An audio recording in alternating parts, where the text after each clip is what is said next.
तर यानंतरची बातमी आहे सुधाकर बडगुजर यांच्या संदर्भात शिवबाठाचे नेते सुधाकर बडगुजर यांच्या विरोधात गुन्हा दाखल करण्यात आलेला आहे। सलीम कुत्ता पार्टी प्रकरणी बडगुजर यांच्या अडचणीमध्ये वाढ झाली आहे।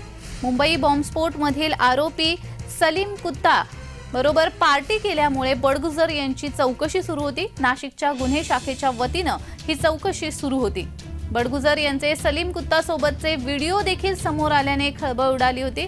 तर 2 दिवसांपूर्वीच सुधाकर बडगुजर यांची जिल्हा प्रमुख म्हणून देखील नियुक्ती झाली होती। त्यांच्यावरती आता गुन्हा दाखल करण्यात आलेला आहे।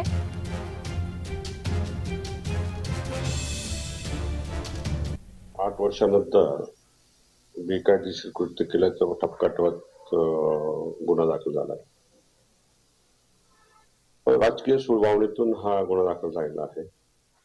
पोलिसांवरती प्रचंड प्रशासनाचा दबाव होता, शासनाचा दबाव होता।